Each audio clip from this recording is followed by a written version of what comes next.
Back in this country, Defense Secretary James Mattis visited some of the more than 5,000 U.S. troops stationed along the Mexico border. President Trump deployed them as multiple caravans of Central American migrants journeyed north to seek legal asylum in the U.S. Today, Secretary Mattis toured a military base in McAllen, Texas, with Homeland Security Secretary Kirstjen Nielsen. Before arriving, he said the troops are there to support border personnel and not to confront the migrants.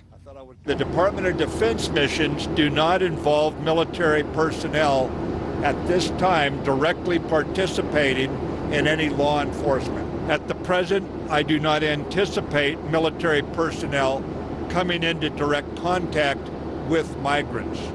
Right now, the migrant caravan is making its way toward California. Nearly 400 Central Americans arrived in the Mexico border city of Tijuana today aboard a fleet of school buses.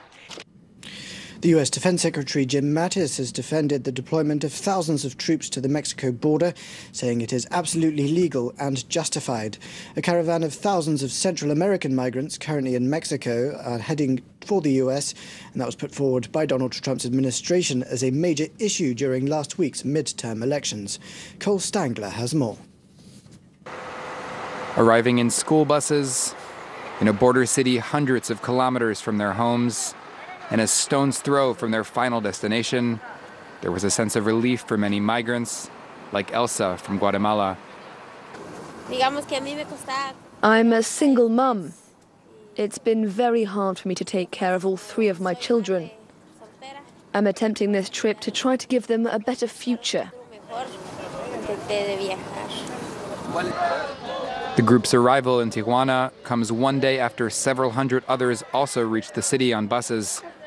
Some of them went to the U.S. border to celebrate, scaling a fence that separates Mexico from California. Altogether, some 9,000 Central American migrants are walking and hitchhiking their way across Mexico in several groups. Traveling up the west coast to Tijuana, a longer route, but one with less danger for Mexican gangs. Meanwhile, in South Texas, the U.S. Secretary of Defense paid a visit to troops. Nearly 6,000 are now at the border. They were deployed there by President Trump in a move critics deem a political stunt, but supporters say is necessary to protect the border. Jim Mattis defended the mission and gave a pep talk to soldiers. There's all sorts of stuff in the news and that sort of thing. You just concentrate on what your company commander, your battalion commander tells you. Because if you read all that stuff, you'll go nuts. You know what I mean?